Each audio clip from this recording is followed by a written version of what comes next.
लालची मटन कबाब वाली। एक गांव में सुनीता अपने परिवार के साथ रहती थी। वो लोग बहुत गरीब थे, जिस वजह से सुनीता का पति मजदूरी करके अपने घर का गुजारा करता था। वहीं सुनीता कहीं काम मिल जाता तो कर लिया करती थी।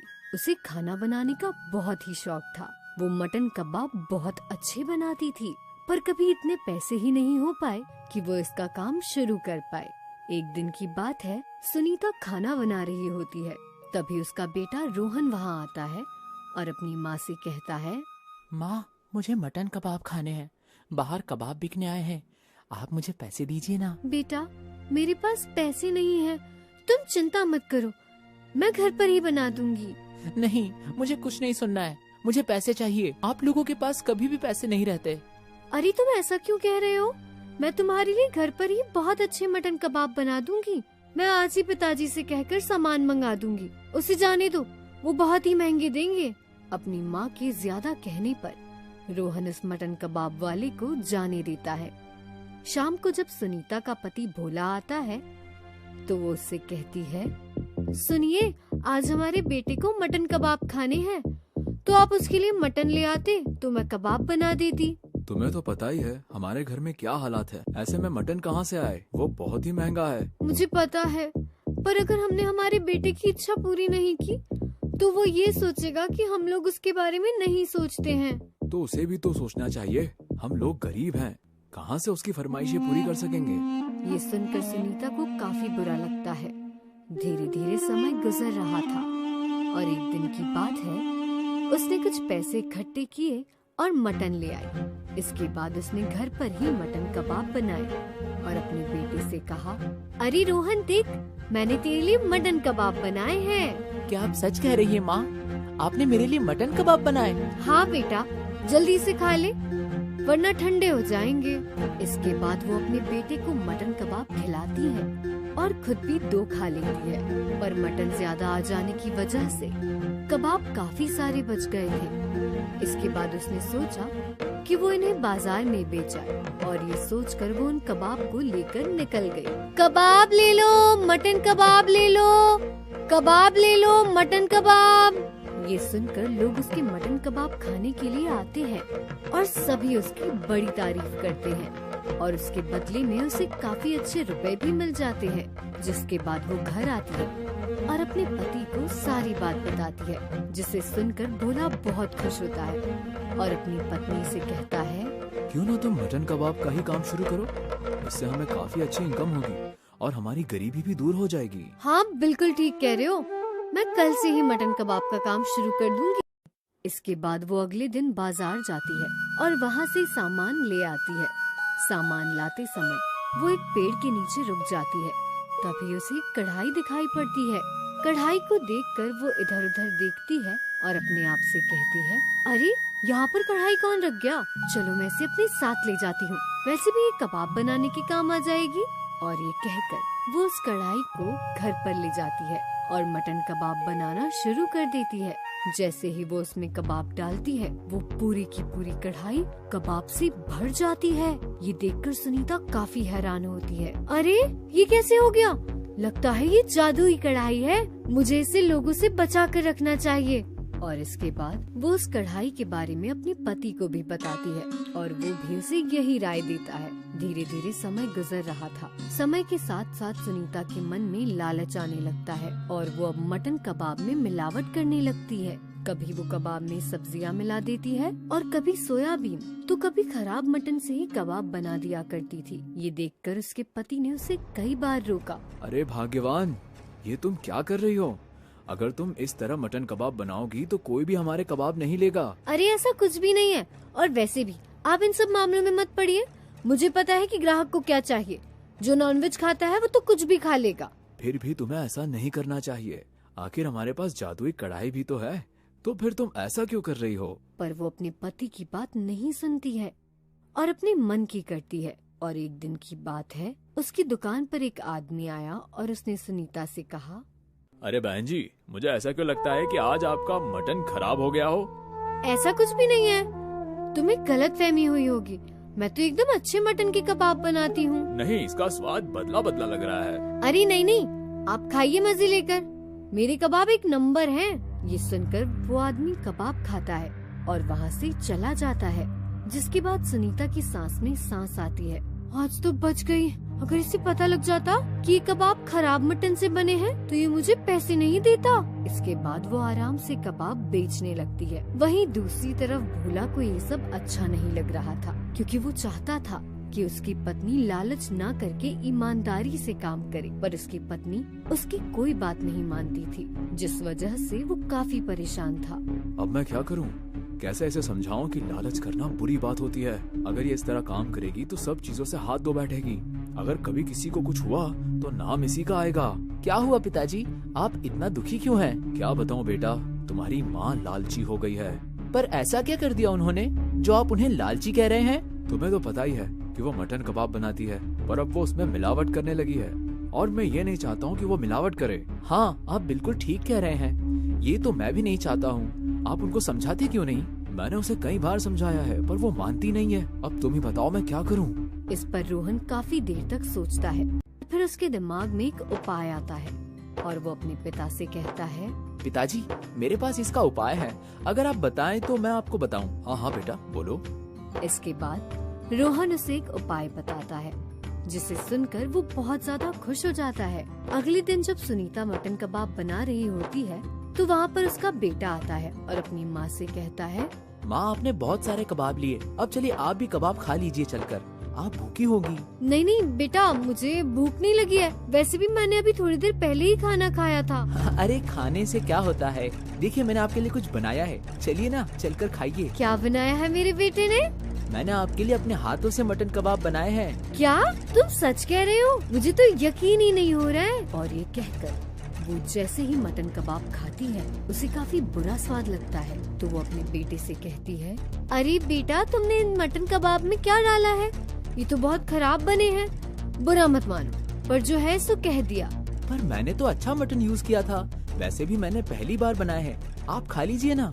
और ये कहकर वो जबरदस्ती अपनी माँ को कबाब खिला देता है, जिससे सुनीता की तबीयत खराब हो जाती है। उसे दस्त और उल्टी होने लगती है, जिसके बाद वो अपनी दवाई लेकर आती है, पर दवाई से भी कुछ आराम नहीं मिलता। वहीं जब वो देखती है तो उसकी जादुई कढ़ाई भी गायब थी।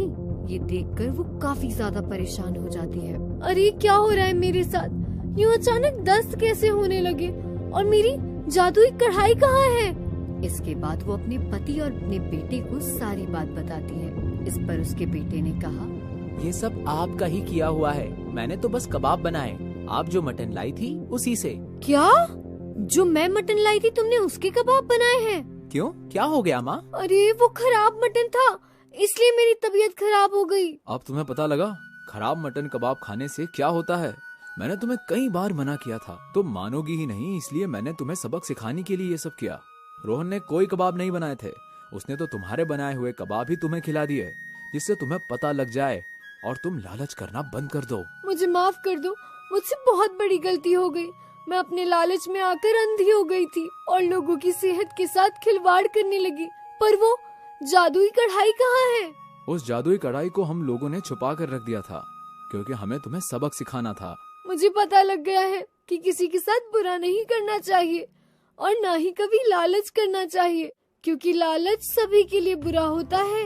ये सुनकर वो लोग बहुत खुश हो जाते हैं और अब सुनीता फिर से अच्छी तरह मटन कबाब बनाने लगती है। और अब उसने अपने कान पकड़ लिए थे कि वो कभी भी जीवन में लालच नहीं करेगी। बैंक वाला चोर।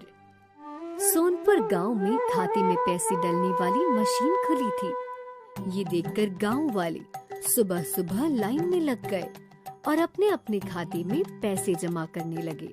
ये तो बहुत ही अच्छा हुआ, हमारे गांव में खाते में पैसे जमा करवाने वाली मशीन लग गई। हाँ भाई, सही कह रहे हो। नहीं तो 1 घंटा सफर करके जिले में जाओ, फिर बैंक की लाइन में 1 घंटे खड़े रहो। बहुत परेशानी होती थी, पर अब मिनटों में खाते में पैसे जमा हो जाते हैं। गांव वाले बहुत खुश थे। एक आदमी खाते में पैसे जमा करके बाहर निकलता है और बाहर बैठे वॉचमैन से पूछता है, ए भैया, ये मशीन खराब है का? अरे चाचा, कैसी बात कर रहे हो? आज ही तो नई मशीन लगी है, खराब कैसे हो सकती है? हमरे खाते में पैसे जमा होने की रसीद तो आ गई, पर हमरे मोबाइल में मैसेज नहीं आया। अरे चाचा, ये नई मशीन है, अभी नेटवर्क सर्विस नहीं मिल रहा होगा। ऊपर से आपके गांव में नेटवर्क जल्दी भी नहीं मिलता है। जब नेटवर्क मिल जाएगा तब आपके मोबाइल पे पैसा जमा होने का मैसेज भी आ जाएगा। अच्छा है, आप बेफिक्र होकर घर जाओ, मैसेज आ जाएगा चाचा। गांव के सारे लोग अपने अकाउंट में पैसे जमा करके अपने अपने काम में लग जाते हैं। अगली सुबह तक किसी के भी खाते में जमा किए हुए पैसे नहीं आते। गांव के सब लोग गुस्से में मशीन के पास जाते हैं, पर वहाँ कोई मशीन नहीं होती है। ये कैसे हुआ? खाते में जमा करवाने वाली मशीन कहाँ गई? मेरे खाते में अभी तक जमा किए हुए पैसे भी नहीं आए। मेरे भी खाते में पैसे नहीं आए। मैंने अपने खाते में अपनी बेटी की शादी के लिए पैसे जमा किए थे कल।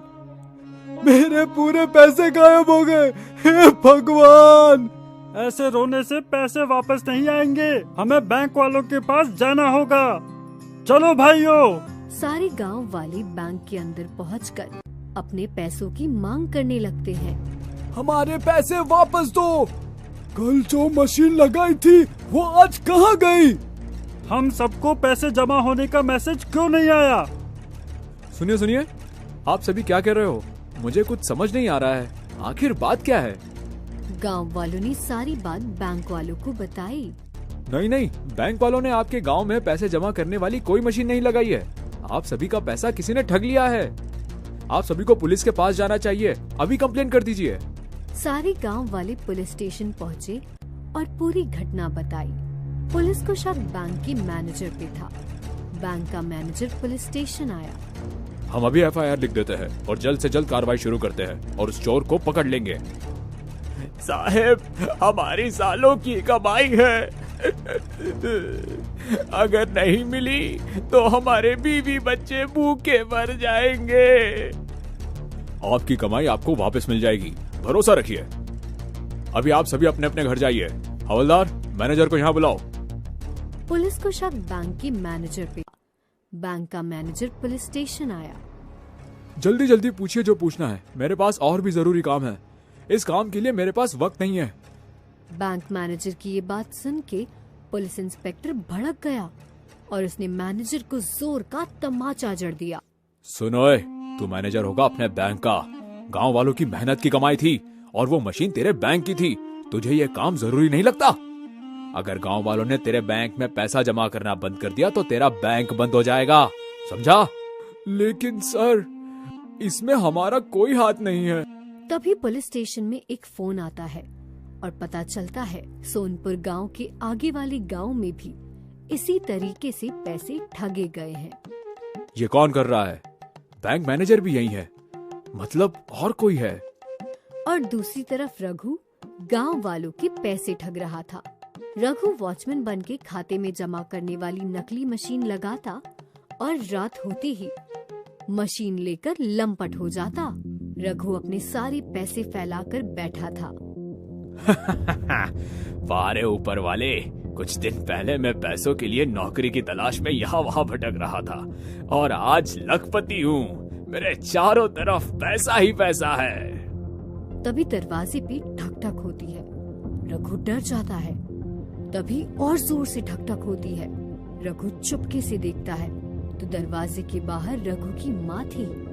उन्हें देखकर रघु दरवाजा खोल देता है। कितना समय लगाता है दरवाजा खोलने में। तभी माँ की नजर वहाँ पड़े हुए पैसों पर जाती है। रघु, ये तू क्या कर रहा है? बेटा, ये सब गलत काम है, बंद कर दे इसे। माँ, पहले मजबूरी में किया था, पर अब मजा आ रहा है। मुझे अमीर इंसान बनना है, बंगले में रहना है, गाड़ियों में घूमना है और एक दिन ये सब होगा माँ, तू देखती जा। तो बेटा मेहनत करके कमा, दूसरों के पैसे लूट कर अमीर मत बन। ये सब एक पल में छिन जाएगा। माँ, तू हमेशा उल्टा ही बोलती है। बेटा सुन तो।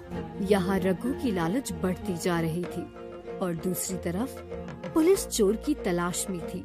मुझे लग रहा है इस चोरी में जरूर कोई बैंक वाला ही शामिल है। साहब, बैंक चलते हैं, एक एक करके सबसे पूछताछ करते हैं, अपने आप सच पता चल जाएगा। निकालो गाड़ी।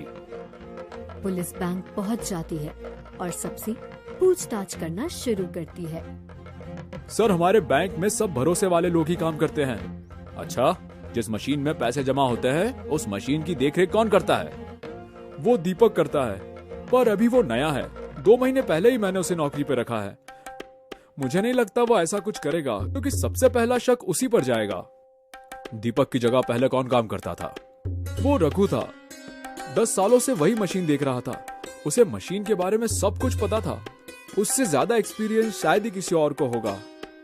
अब कहाँ होगा ये रघु? पता नहीं, बड़ा ही बदतमीज था। बैंक वालों ने उसे निकाल दिया और दीपक को काम पे रखा। ओह, रघु के घर का एड्रेस दो जल्दी। पुलिस रघु को पकड़ने उसके घर जाती है, पर वहाँ रघु नहीं होता, बस उसकी माँ होती है। रघु कहाँ है? शहर के बाजार गया है। क्यों साहब, क्या हुआ? कब आएगा? वो नहीं पता, कभी 1 दिन में आ जाता है, कभी कभी 10-10 दिनों तक नहीं आता। साहब, मेरे बेटे ने क्या किया है? सब पता चल जाएगा। हवलदार, इन्हें गाड़ी में बैठाओ और रघु का फोटो लेकर न्यूज चैनल पे दिखाने के लिए बोलो। साला बच नहीं पाएगा। रघु का फोटो न्यूज चैनल पर दिखाते हैं। किसी ने पुलिस स्टेशन में कॉल किया और रघु की जानकारी दी। सुबह होते ही पुलिस बस स्टैंड पर आकर रघु को ढूंढने लगती है। रघु पैसे लेकर निकल ही रहा होता है, तभी पुलिस रघु को पीछे से पकड़ लेती है। अरे छोड़ो, मुझे क्यों पकड़ रहे हो? मैं तो बैंक में काम करता हूँ। अच्छा रघु, तो तू बैंक में काम करता है? असली बैंक में या नकली? रघु समझ जाता है पुलिस वालों को सब पता चल गया है। रघु वहाँ से भागने की कोशिश करता है, तभी रघु के आगे हवलदार आ जाता है। हवलदार रघु को कसकर पकड़ लेता है और रघु को गाड़ी में बैठाकर पुलिस स्टेशन ले जाया जाता है। रघु, मुझे समझ नहीं आता तुझे चालाक कहूँ या बेवकूफ। जिस बैंक में तूने 10 साल नौकरी की, उसी बैंक के लोगों को लूट रहा है। उस बैंक का मैनेजर मुझसे अपने घर के काम करवाता था। जब मैंने मना किया तो मुझे धमकी देने लगा, तुझे काम से निकाल दूंगा, तुझे कोई और बैंक में नौकरी तक नहीं मिलेगी। और एक ही हफ्ते में मैनेजर ने मुझे बदलकर दीपक को काम पर रख लिया। इसलिए तूने ये सब किया? नहीं, मैंने महीनों तक नौकरी की तलाश की, पर मुझे कोई बैंक नौकरी नहीं दे रही थी। ऊपर से मेरी माँ की बीमारी बढ़ते जा रही थी। मेरे पास दूसरा रास्ता नहीं था, इसलिए मैंने ये रास्ता चुना। पर फिर मेरा लालच बढ़ता गया और आज वही लालच मुझे ले डूबा। पर मैंने किसी का 1 रुपया भी खर्च नहीं किया, बस मेरी तनख्वाह के ही पैसे खर्च करता। आपको मेरे घर पे सारे पैसे मिल जाएंगे। तेरी सोच अच्छी थी, पर तरीका गलत था। तुझे 4 साल से कम की सजा तो नहीं होगी। पुलिस को रघु के घर में सारे पैसे मिल जाते हैं और पुलिस वाले रसीद देखकर सबको पैसे दे देते हैं। रघु को पुलिस गिरफ्तार कर लेती है और उसके खिलाफ मुकदमा चलता है।